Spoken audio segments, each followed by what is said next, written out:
คือเพื่อนมาพี่อาว่านั่งพี่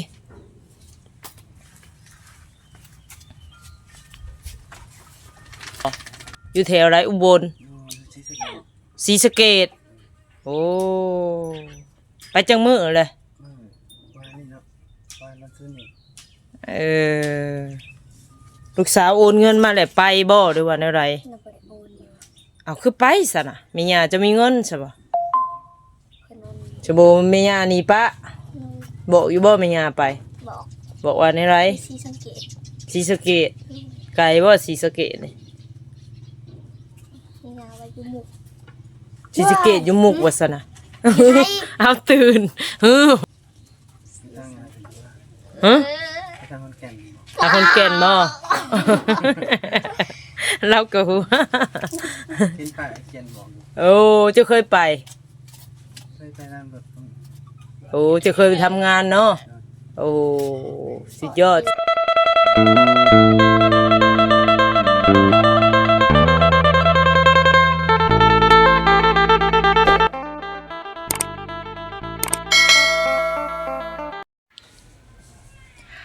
กับทักทายสบายดีเด้อพ่อแม่พี่น้อง FC เบอร์สุขุสู่คนก็ยินดีต้อนรับเข้าสู่สสนวนบ้านป่าอีกแล้วพี่น้องมาพบพอสนวนมื้อนี้ก็อยู่บ้านน้องสมโอเนาะพี่น้องเนาะ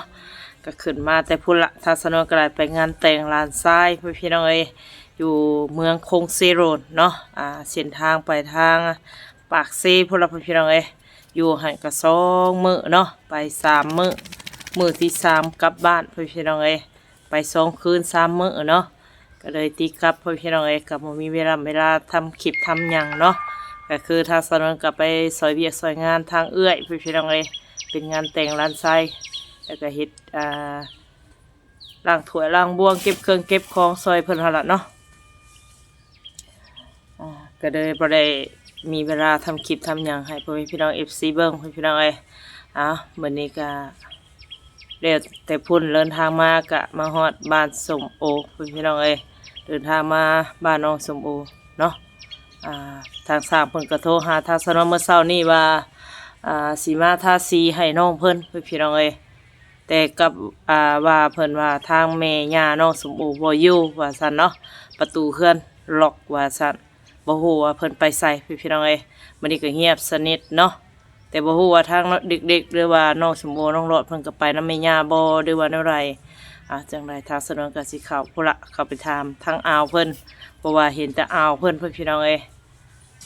จังไดก็อื่นก็พาพี่น้องเด้อ FC คือเก่าคือเดิมอย่าลืมกดไลค์กดแชร์กดติดตามให้ทางสนวนเด้อบ่มีกำลังใจสู่ต่อเนาะโดยบ่ว่าหลายใหญ่ห่างเข้าไปเบิ่งไปชมกันเลยพี่น้องเนาะเอ็ดก็ได้ฮ้อนก็ฮ้อนบาด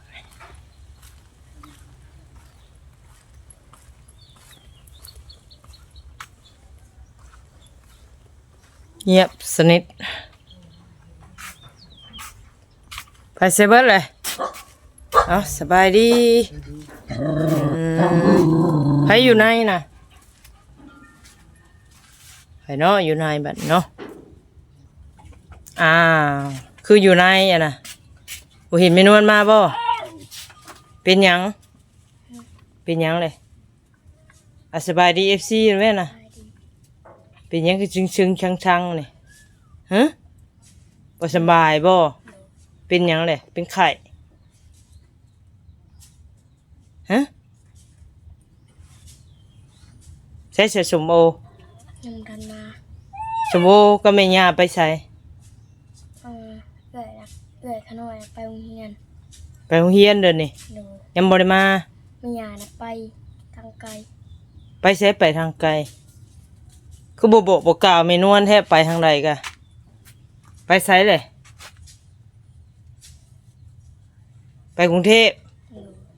ไปเยี่ยมไผนะไปเยี่ยมลูกเราลูกเราคือโทรมาหาได้นะโทรทางเบอร์บ่เพิ่นเป็นหยังจะว่าให้แม่ไปจุมเจ้าบ่ฮู้หยังเลยโอ้คือเพื่อนมาพี่ว่านั่งพี่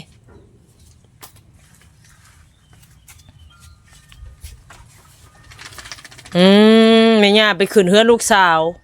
อยู่ไทยบ่อยู่แถวไรอุบลศรีสะเกษโอ้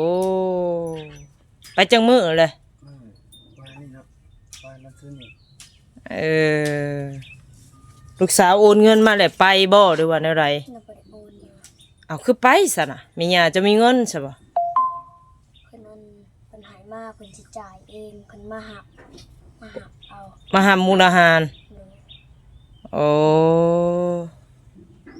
เดี๋ยวชุมเจ้ากินหยังซะเดี๋ยวนี้ ไข่ ไข่ เลย ไปซื้อไข่มา เมีย ซื้อไข่มาปาไว้ เลย เอวเดี๋ยววันนี้สร้างเพิ่นมาได้สิจังไดบัดนี่ เพิ่นว่าบ่หายมากซะก่อนเพิ่นว่าเพิ่นถาเพิ่นมากก่อน จักมื้ออะไรบัดนี่ ยังบ่ฮู้ อืมชั่วโมงยังบ่เลิกโรงเรียน เลย เจ้าน่ะขึ้นมาก่อน เลย เบิ่งโทรทัศน์ดึกบ่จักดอกกินยาได้บ่สำบายนะ กินแล้ว อืมเดี๋ยวบัดนี้น่ะสร้างเพิ่นเข้ามาหาชุมเจ้าแล้วบ่ เขามาแล้ว ได้เจ้าบอกว่าได้ไร เออ เมียบ่อยู่เมียนะเมียบอกว่าบ่อยู่ถ้าเราว่าถ้ากูบ่อยู่นี่อย่าหามอย่าพาให้สร้างมาเฮ็ดเด้อบ่มีกับเขาวให้สร้างกินได้ ชุมเจ้าเฮ็ดบ่เป็นบ่ให้เพิ่น เมียว่าเอาหยังเฮ็ดบ่แซ่บหยังเพิ่นบ่ อย่าเพิ่นติ ดู โอ้จักเสะบ่เสะแล้วว่าซั่นแหละจะติเด้อพอสร้างเอ้ยว่าซั่นแหละเฮาบ่เคยเฮ็ดเท่านั้นแล้ว มีกุญแจไขอยู่บ่ซะบ่เนาะใบสีบ่มีอีกอืมตัวลาว ถ้าก็ท่าแล้วแต่มื้ออื่นอาจสิมาติ ยังบ่ฮู้ เอาขึ้นเฮือนมานี่ล่ะว่าขึ้นมื้อมันน่ะเอาไปนอนจักคืนสิขึ้นเฮือนบัดนี้ ก็เอา2-3มื้อ เราไปเมื่อวานนี้มื้อนี้ก็ขึ้นเฮือนนี่มื้ออื่นอย่าละมา มา ศรีสะเกษเจ้าเคยไปบ่น้ำแม่ย่าบ่เคยไป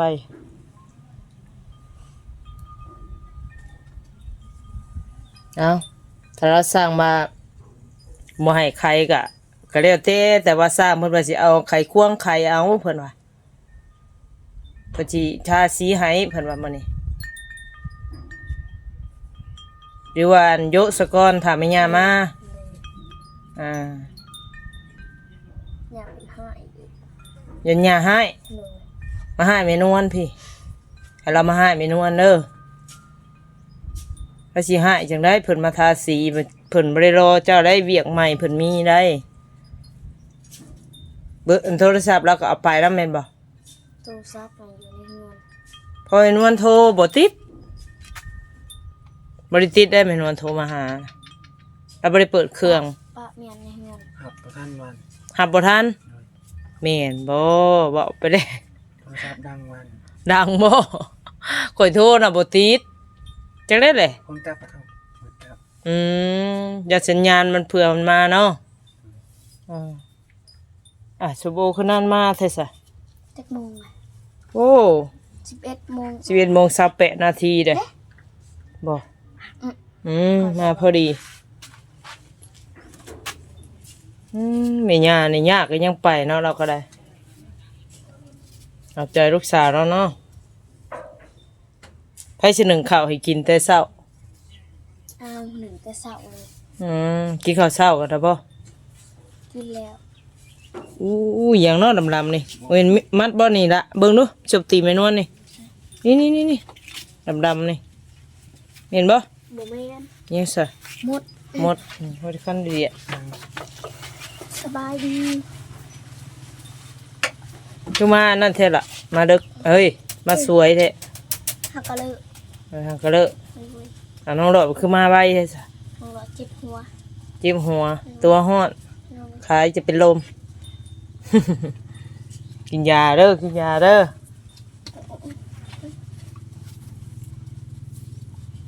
ชโบแม่ย่านี่ปะ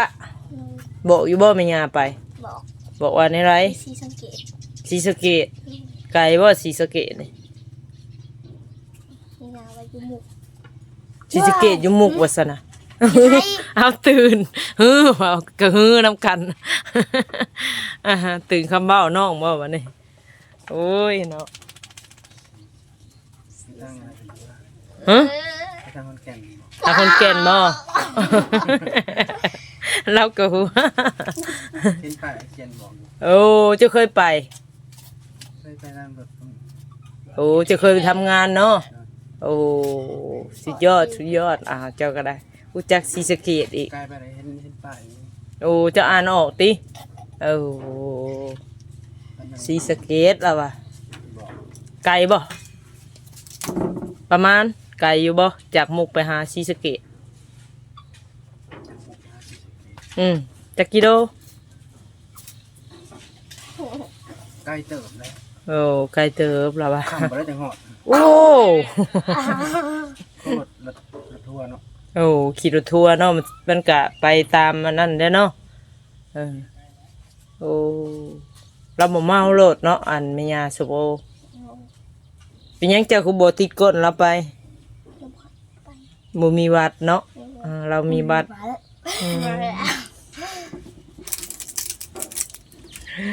ศรีสะเกษเป็นวันยังบ่ฮู้ได้ศรีสะเกษมันไปทางใดเราฮู้เราเคยไปแล้วอะเคยเห็นป้ายแล้วว่าในหมุกป้าย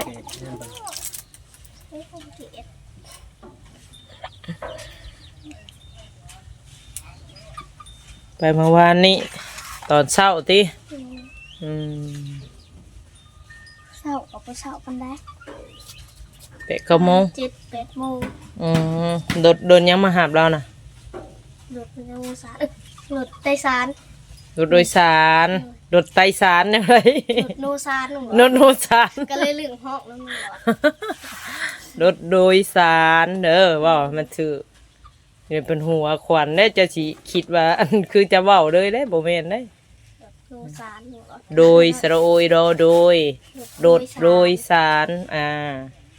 ไปลวนมาลวนจากลวนมาลวนแล้ว ไปใส่กระจกหันกระเฮิงเติบ เอามื้อนี้ก็ถ้าแม่นวลก็เอาอันน่ะของกินของโยมาไว้คิดว่าสร้างเพิ่นโทรมาหามื้อเช้านี่ว่าเพิ่นว่าถ้าว่าแม่ย่าบ่อยู่ก็สิได้เอาไข่ควงไข่เอาสีทาเพิ่นว่าชุมเจ้าบ่พร้อมก็แล้วแต่ บอกว่า นั่นบอกว่าเนี่ยคุณบอกให้เห็ดก่อน อืม เพื่อถาเพิ่นมา ให้ถาเพื่อยังเลย ถาเพื่อเห็ดให้กิน โอ้ยเพิ่นบ่ได้สอนน้ำของกินสร้างค่ะขอแต่ว่างานเพิ่นได้เด้ เพิ่นว่าเอาถาเพิ่นก่อน เป็นสร้างทาสีบ่งามบ่จังว่าให้ถาโอ้จังสั่นแม่ย่าเจ้าคิดแบบนั้นเพิ่นเป็นสร้างมันก็100 ถึง 100แล้ว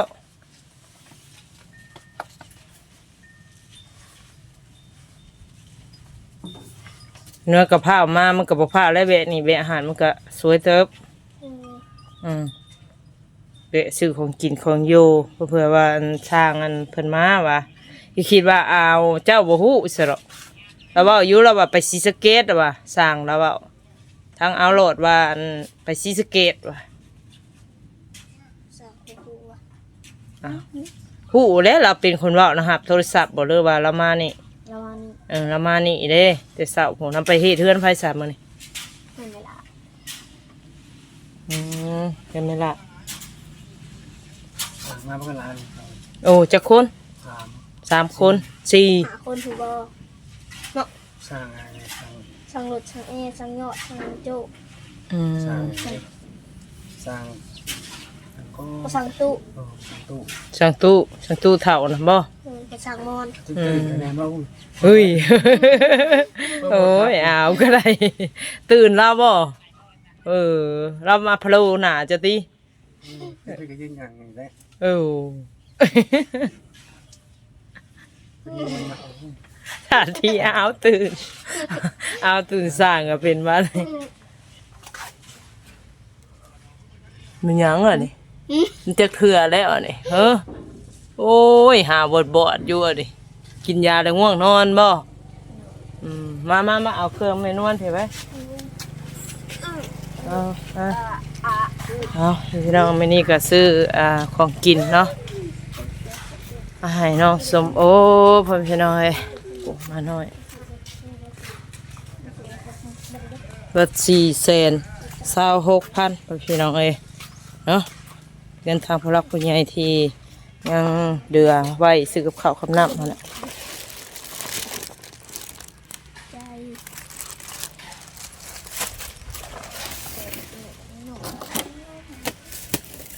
อ่า ใจ ไปหิวไป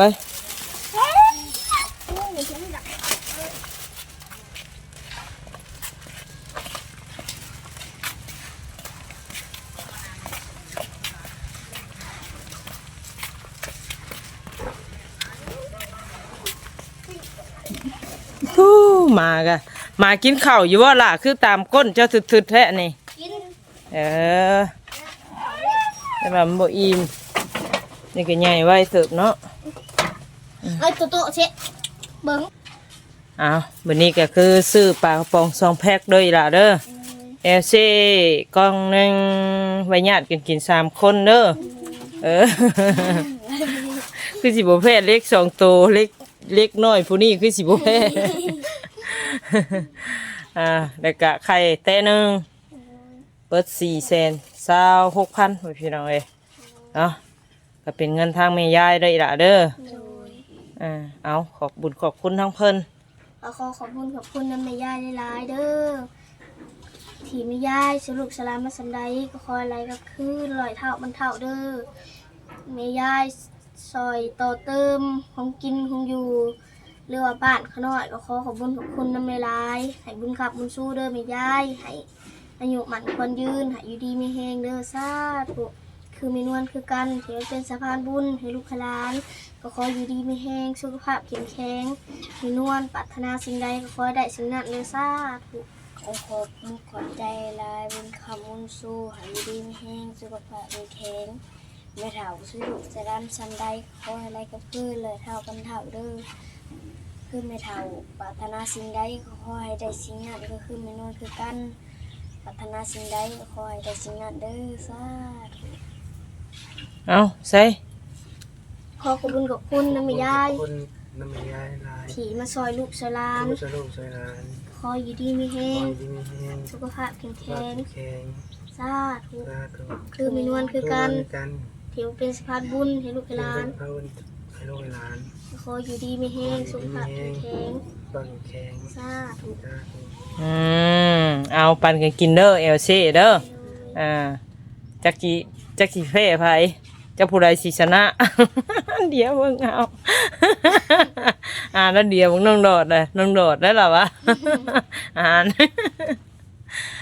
เอาบ่มีหยังได้แต่ว่าชุมเจ้าคิดว่าถามไม่ยากก็ถามไม่ยากโบกสร้างพุ่นโตเด้อแม่นวลก็สิได้ไปทางใหม่แล้วบาดนี้มื้อใดทางแม่ย่าเพิ่นมาก็ให้โทรบอกเด้อเอาสิได้แม่นวลกลับป้านแล้วบาดนี้เอาสบายดี เดินทางปลอดภัยเด้อแม่นวล โดยเนาะโอเคพี่น้องเนาะถ้าสนวนกามื้อนี้ก็ซื้อปลากระป๋อง2 แพ็คเนาะแล้วก็ไข่เต๊ะ1 LC มาต้นมาผักทางน้องสมโอและก็น้องเลาะเพิ่นกล่องนึงเนาะพี่น้องเนาะก็เบิดเงิน426,000 กิพี่น้องเอ้ยตกอยู่เกือบ1,000 บาทเท่านั้นเนาะก็คือทางญาน้องสมโอเพิ่นก็ไปขึ้นบ้านใหม่ลูกสาวเพิ่นอยู่ศรีสะเกษว่าซั่นเนาะตามทางอ่าวน้อยเพิ่นแนะนำเข้ามาพี่น้องเอ้ยจังใดก่อนอื่นเนาะก็ต้องขอบคุญขอบคุณทางแม่ป้าเนาะหรือว่าแม่อยู่พังไทยพี่น้องเอ้ยก็ขอให้บุญคำนำสู่ทั้งเพิ่นเด้อที่ให้ทางสนวนเป็นสะพานบุญให้ก็ขอให้เพิ่นอยู่ดีมีแห้งความเจ็บยาให้ได้ความไข่กะยาให้มีขอให้บุญรักษาเทวราคุ้มครองเพิ่นเด้อไปใส่มาใส่กะไปตลอดปลอดภัยพี่น้องเอ้ยสาธุเนาะโดยจังไรคลิปนี้ก็เนาะฝากพี่น้องเด้อ FC วัดสุขคนก็ไลค์กดแชร์และก็กดติดตามให้ทัศนนพี่น้องเอ้ยบางคลิปสำนันแล้วใครอยากขามโฆษณาเด้อเนาะก็ขอให้ ทุกๆคนจงมีแต่ความสุขกายสบายใจเฮ็ดสิ่งใดก็ขอให้สำเร็จสิ่งนั้นเด้อ FC เบิดสุขคนที่หักแพงพี่น้องเอ้ยจังไรคลิปนี้ก็ทางสนองกัดสิได้ขอจบคลิปก่อนเนาะขอกล่าวคำว่าสบายดี